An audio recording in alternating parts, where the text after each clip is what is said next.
আসসালামু আলাইকুম ওয়া রাহমাতুল্লাহি ওয়া বারাকাতুহু। রমজান আমাদের দরজায় কড়া নাড়ছে।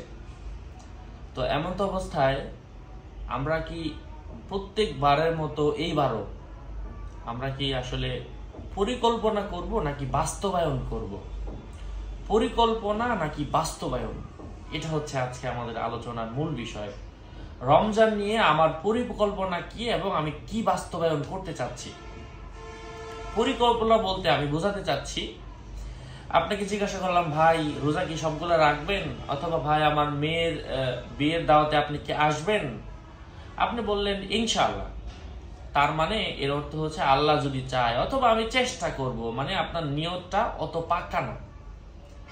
যখন আপনি বাস্তবায়ন করার নিয়ত করবেন যে হ্যাঁ আমি করবই অথবা করব, কেউ আপনাকে জিজ্ঞাসা করলো মেয়ের বিয়েতে আসবে, আপনি বললেন আসবো, এর মানে হচ্ছে আপনি বাস্তবায়ন, পরিকল্পনা না, বাস্তবায়ন করতে হবে। ঠিক এই রমজানটা আমরা আমাদের জীবনে বাস্তবায়ন করব, পরিকল্পনা নয়। কারণ আপনি পরিকল্পনা তো আগেও করেছেন যে আমি অন্যান্য বারের থেকে এইবার রোজাটা রাখবো, আমি অমুক ভালো কাজ করব, প্রত্যেক দিন কিছু কিছু দান সদকা করব, প্রত্যেক দিন কিছু কিছু নেক আমল করব, আমি চুরি করব না, বেদাতমূলক কোনো কাজ করব না, রোজাকে তার হক মতো আদায় করার চেষ্টা করব। হক মতো বলতে আমি মোবাইলে অশ্লীল কিছু দেখব না, খারাপ কিছু শুনবো না, দেখবো না, এবং কারো অশ্লীলতা কারো গীবত বলবো না, শুনবো না, খারাপ জায়গায় যাব না, কিছু ধরবো না, হারাম কাজ করব না, এমন অনেক কিছু আছে রোজার হকের সাথে সম্পৃক্ত। তো এই জন্য আমাদেরকে পরিকল্পনা নয়, বাস্তবায়ন করতে হবে। এই 2025 সালের রোজা এমনভাবে আপনি যতদিন বাঁচবেন ততদিনের রোজা যেন আপনি বাস্তবায়ন করতে পারেন।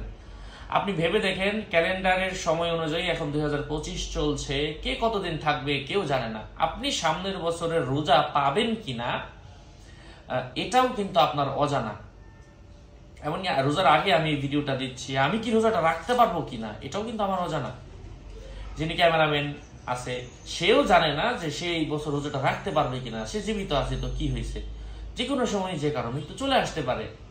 আবার আপনি সামনের বছর বাঁচবেন কিনা, তারপরে আরো বাঁচবেন কিনা। এই জন্য যে যার অবস্থা আছেন, পরিকল্পনা নয়, আমি আমার এই রোজাটা সবগুলো রোজা রাখবো এবং রোজাকে তার হক মতো আদায় করব ইনশাআল্লাহ। এই নিয়ত করে যদি আপনি চলেন, আল্লাহ তাআলা আপনাকে বরকত দান করবেন এবং আল্লাহ সুবহানাহু ওয়া তাআলার পক্ষ থেকে আপনার উপর সাহায্য আসবে, আপনার রোজা রাখাটা সার্থক হবে, আল্লাহ আপনার উপর সন্তুষ্ট হবেন এবং আল্লাহর পক্ষ থেকে আপনার উপর মদদ আসবে, সাহায্য আসবে ইনশাআল্লাহ, এবং আল্লাহ তাআলা আপনার উপর সন্তুষ্ট হবেন। তাছাড়া আপনারা জানেন রোজার প্রতিদান স্বয়ং আল্লাহ নিজ হাতে দান করেন।